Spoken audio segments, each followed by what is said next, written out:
Howdy, howdy, howdy, my name's Anachi Sasuke, welcome back to Let's Read Homestuck. In the last episode, Vriska killed Tavros and Aradia went god tier. Now, Tavros is going to land already on the next page, but before we get to that, there's one thing I forgot to do on the last episode. And that is this. Hiveswap is up for, Hiveswap Act 1 is up for Steam Greenlight right now. And Andrew Hussey is asking that people vote for it so that it can actually end up on Steam. So let's see now. Hiveswap, the long-anticipated adventure game, is finally here! Play as plucky teen Joey Claire, extraordinaire, solving puzzles, fighting monsters, who are also puzzles, and trying to keep your kid brother from burning everything down. Not that the house couldn't do with a little redecorating, make your way to the attic, where you'll be safe, and your adventure will definitely be over and not just beginning. You will absolutely not be yanked away to another world where you will make weird friends, alluring frenemies, and dance like your life depends on it. Act 1, launching in January 2017, is the first of a 4-part adventure that will... Hi, sorry, is someone talking? Jude, it's Joey. Please respond if you can hear me. Jude, are you alright? I'm worried the door isn't going to hold, please. Features. What did you say, creatures? Are you talking about the monster? Explore rich 2D environments filled with gorgeous hand-drawn animation. Hello, Jude, is that you? If you're talking and coding it, I'm really not in the mood. Did you see where that snake went? I'm up in the attic like you said, but there's a weird sound coming from somewhere and I can't engage with deadly monsters. No, Jude, I just barely made it out of there alive. There's a lot more than we thought in dance-based combat. Okay, fine. I did clobber them pretty good with the old pirouette and bop maneuver. Stupid PA and his stupid strife lessons. Guess the flashlight is good for some. Communicate with distant allies. All I have is this stupid walkie-talkie and this weird key that I can't put down for some reason, but I'm trying not to think of it. Play as your brother! Wait, who are you? You don't sound like Jude. Play as an alien! Okay, now you sound a little bit like Jude. Visit a brutal alien world and be hunted by a ferocious beast. I'm definitely not going to do that. Are you out of your mind? Old school adventure gameplay based on the genre-defying Homestuck. So, yes. Featuring music by Undertale's Toby Fox. Who the heck is that? 2 worlds, 1 secret. That's kind of trite, isn't it? I hope this doesn't suck. It doesn't suck. Really? Yeah, really great. It's pretty great, actually. How long is it? It depends on your playstyle, but around 4 to 5 hours for the first act. Is the writing any good? We'll see! There's certainly a lot of it. Unique reactions for every combination of every item with every other item, and also with everything in the background. That's insane. Why would anyone do that? Well, there's some pretty sweet lore and a backstory and that kind of thing. Questions answered and questions raised, like why is Roxy in that one picture? Are you trying to get me excited for a game based on a photo of me and my babysitter? Fair enough, but where did your pa get his guns? Why are there dead Esper monsters littered around in the teaser? Wild stuff. Who cares about where my stupid pa got his stupid guns? Oh man, Joe, you don't even know. People go... I don't know what that's supposed to say. For that kind of thing. What's Esper? Don't worry about it. Are there puzzles? There are puzzles upon puzzles. Even the fights are puzzles. Well, I like puzzles. I know you do, Joey. Do you know what this key is for? Yes, I do. Well, what is it? I'm sorry, Joey, that's all I can tell you. You're already running late. Late? For what? It's time for you to open the door. Hiveswap Act 1, coming January 2017. Minimum PC requirements are a dual-core processor with Windows 7, 2 gigs of RAM, and Intel HD Graphics 3000. Holy shit, I can play it! And I don't really care about the Mac details because Mac's not real. Why would Mac have Intel HD Graphics 3000? Anyway, let's check out that there trailer. Skip-boop!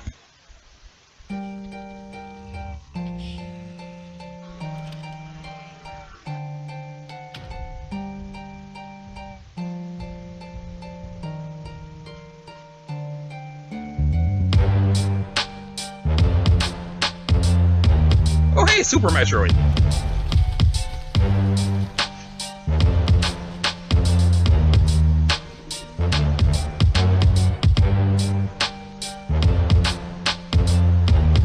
Bear. Dog.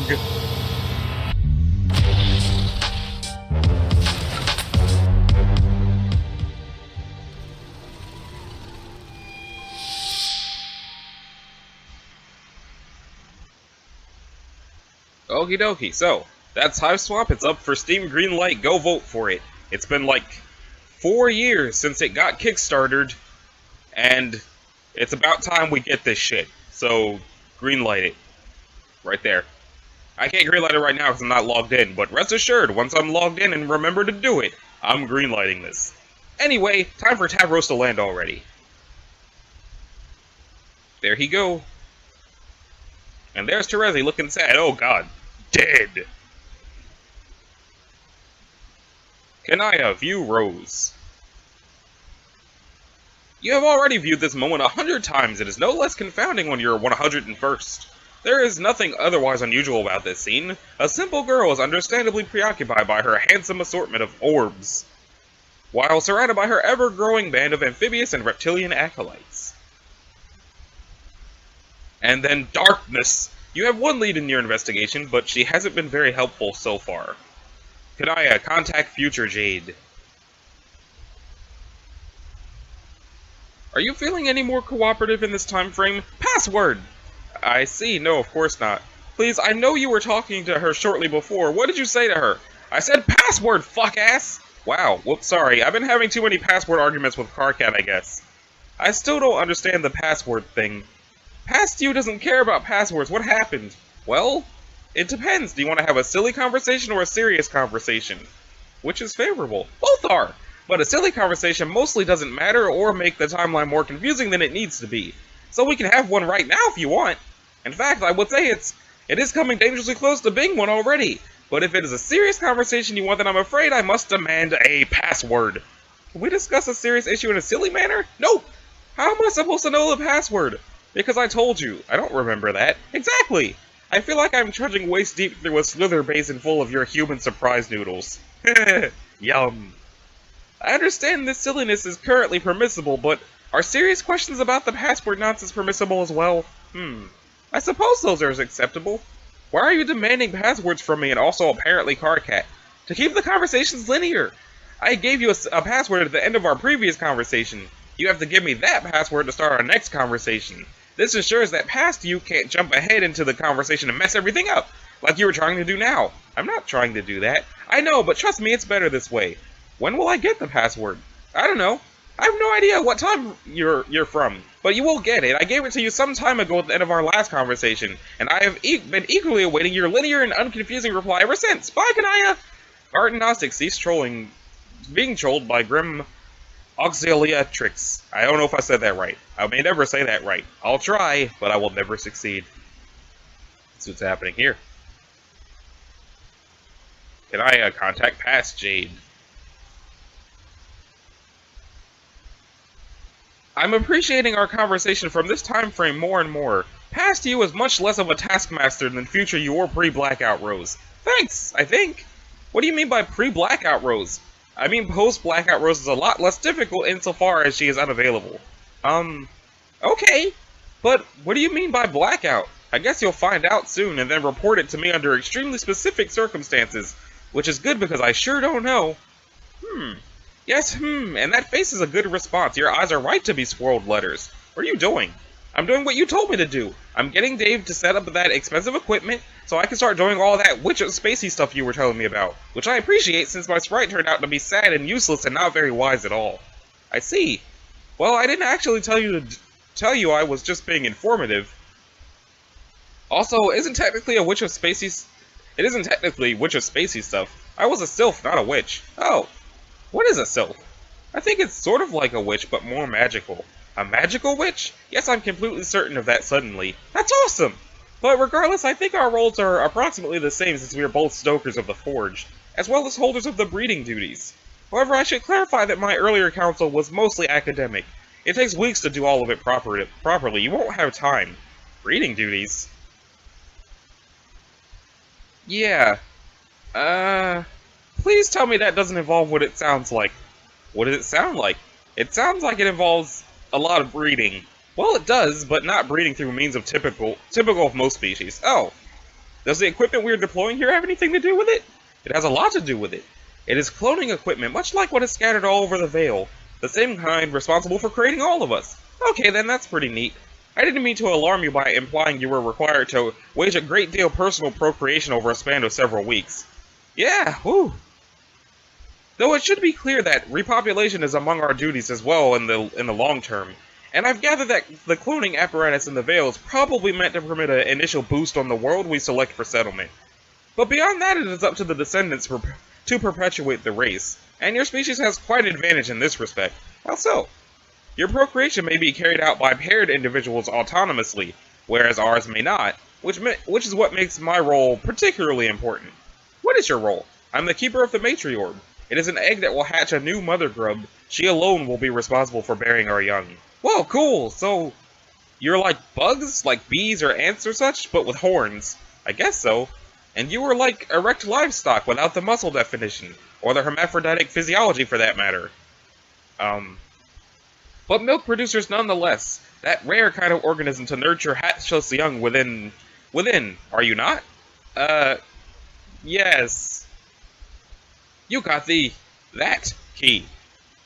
Anyway, I had imagined I would hatch the new grub on a planet in your universe, and when that became impossible, I quickly lost hope. I assumed it would remain locked in its card forever, which could only be open when the orb was meant to be used. But then I found something quite unexpected when I was exploring this lab. I found a key. It was deep in the meteor, and as I suspected, it released the orb, which was really confusing to me for a while until I realized what it meant. Which is so obvious I'm amazed I didn't think of it right away. What? It means I'm supposed to use it now, to hatch the grub in the heart of this meteor. You think so? Sure. There is no reason a meteor couldn't act as the center of our race's resurrection. They are themselves like large seeds, after all. The only question is whether we can manage to keep it from being destroyed, as well as whether I'm able to raise a mother grub to maturity. Oh wow, that thought is actually pretty overwhelming. I think you can do it. You do? Yes. Didn't you say your Lussus was a grub? Yes, she was in fact a mother grub, who relinquished her calling as a matriarch to raise me. That's perfect! If you were raised by a mother grub, then you were in a great position to raise one yourself. It's like a sort of family legacy. A really cool alien family legacy. Okay, thanks for saying so. Don't mention it! So how does this cloning stuff work? It's very involved. Like I said, you won't have time. In fact, it probably should have taken considerably longer than it took me. I was a little rushed. I want to try anyway. If you can hold out hope for rebuilding your race in the center of a meteor, then I think I can at least try to get a little cloning done with the time I have left. Yes, you're right. I can't imagine how you can complete the objective in the time given, but weirder things have happened, I think. First, deploy the pad. Yes, Dave is doing that at the top of this ridiculous tower. Why all the way up there? Didn't you say it needed to be in a warm place? Yes, that's right. My house is freezing now. It ran on geothermal power before, and I guess there's no heat anywhere inside this planet. That will probably change if you light the forge, but one thing at a time, I guess. Yes, I would like to hear about that later, but yeah, the weather seems just fine out here in the medium. Let's see how Dave is doing. Dave, deploy cloning apparatus. I wish I could do a good GLaDOS voice, like, deploy cloning apparatus. But I can't do a good GLaDOS voice because, as usual, 25-year-old man. Jade examined the cloning apparatus. Oh, it's tiny. It's so small. That's the appropriate size for the equipment. But clone babies can barely even fit on that thing. Babies? What? I mean young humans, you know, the milk producers that we milk producers nurture hatches within? Yes, I know. I didn't mean to suggest your breeding duties involve cloning humans. The population is not what's happening here. It's not your objective as the Witch of Space, not yet anyway. Then what is the objective? What am I breeding? Frogs. Sorry, I thought that was obvious. I can't get over how tiny this thing is. It's so cute. So the baby frogs show up on this pad here? Yes. I can't wait to try it. What are you laughing at there? Oh, LOL. Dave just has a lot of funny stuff to say about all this. What is he saying? Oh, you know, a bunch of silly stuff. There's too much to copy-paste. Here, I'll save it all to a file and send it to you. Garden Gnostic sent Grim Oxyolite Leagtrix. The file, Dave is a funny guy. Okay, I'm laughing pretty hard at all that. Haha, alright, how do I get started? You will need to deploy the terminal. Then you can start hunting for frogs to purify from around your world. Dave, deploy terminal. Okay, looks like that's been deployed. Okay, here's a frog on the screen. Oh no, is it trapped in ice? I would conjecture that most of them are, and will stay that way until the forge is brought to life. I think the event is designed to trigger a drastic planetary upheaval wherever the forge is stationed. It did on my planet as well. Was your planet covered in ice too? No, mostly water. Cool! Anyway, I will try to rescue this frog. So I push this button to purify it? Yes, it probably won't do any good, but you can try. Okay. A purify frog. Oh, damn. Oh god, is it still a frog sickle? It's still a frog sickle! This will not do! The problem isn't that the frog is still frozen. The problem is that you were able to purify it at all. Ectobiology is based entirely on your inability to purify a subject. I don't understand, but I am intrigued. If that frog were destined to do something else, such as become ensnared in your net later, you would not be able to purify it because that would cause a paradox. So instead you would purify its slime imprint. The paradox slime is what's important here. You can mix it with the slime from other paradoxically purified frog imprints, study the genes and selectively combine, and then create resulting paradox clones. Okay, that makes sense I think, but how can I purify some frog slime? You will need to direct the terminal to another frog, and then you must be sure later to interfere with that frog in some way. For instance, by planning to venture out to capture the exact frog as I suggested earlier. That way it will be impossible to purify that frog before your interference is taking place, only its slime will arrive. So it's like a sort of backwards frog breeding. Clone first, catch later? Yes. Search for a new frog. Okay, I will try this. Look at this handsome guy here, hiding in the woods and being sneaky. He looks frozen solid too, so if I go bother him later, that means if I try to take him now, I will only get his slime, right? Yes, that should work. Make a note of the coordinates. When you travel to interact with your cloned subjects, you are also taking the opportunity to explore and discover new habitats, as well as a new species of frogs for your terminal to track. It's efficient to go adventuring in this fashion while you are waiting for your young clones to mature. That sounds like fun! Yes, it's a lot of fun. It is also extremely time-consuming. Unlike some purifiers in the Veil, this one is locked to the present moment. You cannot use it as a window into the future or past, and isolate frogs whose futures are certain and therefore most viable. Means of expedition are limited. I suppose you could use time travel to accelerate the process, but you would need to establish weeks' worth of stable time loops. I think it would be an overly elaborate and dangerous undertaking personally, and anyone who would attempt such a thing is reckless. I wouldn't advise it. Okay, hang on while I clone this fella. Clone frog. Yay! You'll need somewhere to keep them while they grow, like a pool or tank or such, or at least something temporary. Water wasn't very hard for me to come by, but for you, I don't know. I'll think of something. I won't let little guy suffocate. Give him a home. Okay, so I'm supposed to wait for him to grow up and then breed him with the other frog paradox clones? Yes, but this isn't all there is to the cloning process. A true paradox clone is an exact genetic duplicate of the subject. Later that clone will be sent back in time to become itself. In fact, if it is an exact duplicate, this is guaranteed to happen. This is what classifies it as a paradox clone. Any duplicate which genetically deviates from the original is not. It is simply a mutant. And for breeding purposes, mutation is desirable, within reason. You may adjust the settings on the equipment to promote genetic anomalies, but it is very delicate and you can go too far. Responsibly guiding the evolution of the genetic code during the breeding process is very important. In fact, it is the most important thing about this all. It is? Yes. Huh. So what is the actual purpose of all this breeding? Am I just trying to make one really special frog with just the right genetic code or something? Sort of like the ultimate frog? Actually, yes, that's exactly what you're doing. Oh! Your objective is to breed the Genesis frog. Why? You can't complete the game without doing so. Your entire mission depends on breeding him. Him? So he is a boy frog? Yes, he will begin as a tadpole, much like you have there, but considerably bigger. And he will mature to become the Speaker, a deity-like figure idolized by the consorts who wait for him to come. The Speaker? He is known as the Speaker of the VAST CROAK. Croak. Yes, the croak is really quite vast and it's something to behold. It's the most amazing thing I have ever seen. Then the Speaker is like a god, but there's a lot of them? Like one for each session, kinda like the kings and queens? Yes, there will be one for every session should the players be successful, and each one is a unique product of their quest. The kingdoms are at odds over his creation. Prospect worships him much as the consorts do. Durst reviles him and outlaws frogs wherever they can. Even the iconography, their agents mock his name with slurs, like Speaker of the Vast Joke or Bilious Slick.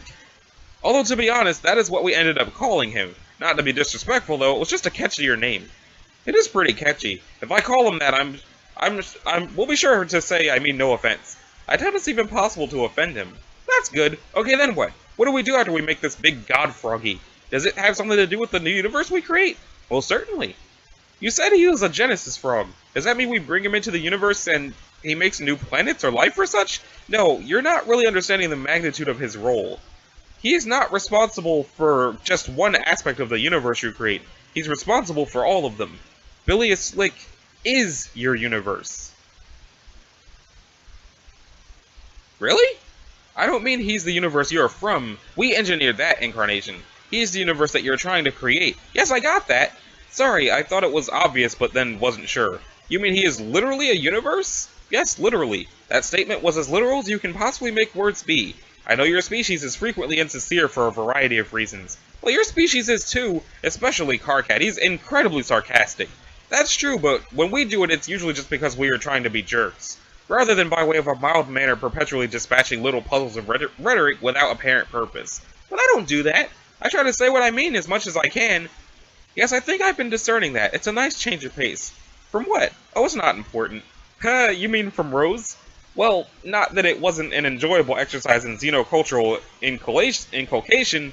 Yeah, Rose and Dave are like that all the time. They inculcate that stuff like crazy. So have you been talking to her a lot, I guess? Sort of. Are you best friends now? I guess as mutually friendly as the time has permitted two people to be. I won't be speaking to her anymore, though. Why? Oh yeah, because you said she's blacked out? What the heck does that mean? It just means that a few moments from your perspective, I won't be able to see her through my viewport or talk to her. I don't know why exactly, but it's not that hard to guess. She's been relying on the powers and counsel of dark gods and other sources of ambiguous intent. And she's consequently devised a plan which sounds very dangerous to me. Yeah, I didn't like the sound of her plan either.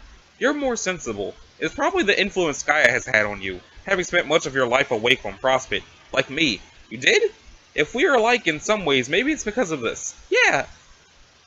I woke up a long time ago. I had trouble sleeping when I was young. The sunlight was unnaturally invigorating to me, I guess.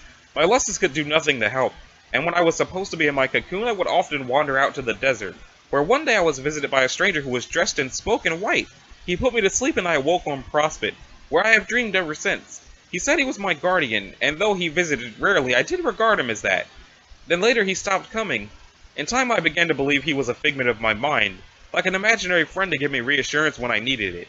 But then while playing our game I learned he was real. He had spoken to others from our party and had begun manipulating us all to advance his schemes. It was saddening to learn my fortuitous awakening had been the product of a nefarious ploy. You're lucky that your awakening probably had no such entanglements. Geez, I hope not. But I guess it's only a minor contamination of something otherwise great. I was allowed to see what Skya would show me, and to prepare for dangers ahead and try to protect people. Me too! Wow, Kanaya, I did not realize how much we had in common. You're right, we do. I feel a bit silly that it took me so long to engage with the one corresponding closely with my role. It must be a certain madness I'm afflicted by, to orbit those more reckless and dangerous than I and more daring for it. I guess I want to help them, but they never can be helped, it seems. Well, it sounds like helping people is something that is in your nature. I can understand that. Are you saying Rose is reckless and dangerous? Yes, definitely. We have our share of dangerous players who seem to do nothing but cause problems. I believe she is yours. And if her insane plan wasn't alarming enough, she's been communicating with the stranger I mentioned, and unsurprisingly she has not been forthright about the nature of their conversations. You mean your guardian? Yes, and he's not merely a guardian. I'm very sure he is a first guardian, like your Lussus was. Uh-oh. I'm not sure why, but the sound of that makes me really nervous. I feel the same way about it. The involvement of any such entity strikes me as inauspicious, even when seemingly benign. She didn't mention anything about this when we talked, but then she seemed preoccupied. She was. You'll have a chance to determine more soon, after which hopefully you can tell me. Yeah, I will! In the meantime, I will go. I would like to return to the core to situate this orb. It seems like you have your own orb to care for now. Yeah, I guess I do. Okay, you can go do that, and I guess I will check on Rose, but there's still so much I want to know. I want to know more about stocking the forge and breeding the frogs, and about your time on Prospect and all that. Okay, I will definitely help you as much as I can. The young Prospect walkers ought to stick together. Yes! I'll message you again in near future, and you may reply if you have cause to. If I have cause to? Oh, that reminds me, I was thinking of implementing a system to keep some of these confusing conversations simple and linear. Does it by chance have to do with passwords? Yeah, I guess someone told you? Yes, you delivered news of the system by demanding a password from me. Ah, you see? You nearly just gave me the idea for the plan in the first place, paradoxically from my own future self. I just find that kind of annoying for some reason. It doesn't feel right. I would rather ideas came from the place they actually came from. That's a reasonable attitude. Okay, let's put the system into place starting now. I will give you a password, and you give it to me in the future when you want to pick up this conversation again. Okay? The password is CROAK. It must be in all caps and must contain precisely 10 O's. 10? I'm counting 11. Whoops, 11 then. The password system is already paying overwhelming dividends of ease and rationality. Kanaya, that sounded just a wee bit sarcastic. Oh. Wow, yeah, I hope I'm not falling prey to a crisis of sincerity. You're just becoming multicultural, that's all. I think I'm learning to be more multicultural through Carcat as well. It mostly involves saying fuck a lot. Oh no. It's okay, he's really not so bad. Yeah, I know. Okay, go hatch that orb. I will be waiting. Yes, I'll do that. Bye, Jade. Later! Grim Oxyoliatrix cease trolling Garden Gnostic. Kanaya, return to the core. Oh. It's a walk around.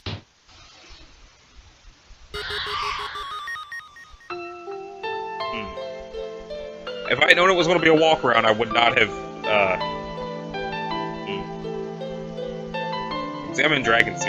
Terezi's ridiculous cosplay getup. You feel kind of bad for mocking her for it. Just one of many exhibits of boorish behavior you should probably apologize for. That is if you're presently Carcat while examining this item. If you weren't, those thoughts are not relevant to you. You decided not to program contingencies for examining this item with different characters because that would have been a waste of time. Okay, so since a walk-around just started, I'm gonna go back and save the game, and we're gonna pick up the next episode at that walk-around. So anyway, this has been Anashi Sasuke. Thank you for watching episode, I think this is 54, of Let's Read Homestuck, and in the next episode, we will be doing a walk-around with Kanaya going back to the core to do Meiji Orb stuff. And, again, don't forget to go greenlight that Hiveswap game, because Steam needs it. Steam needs it.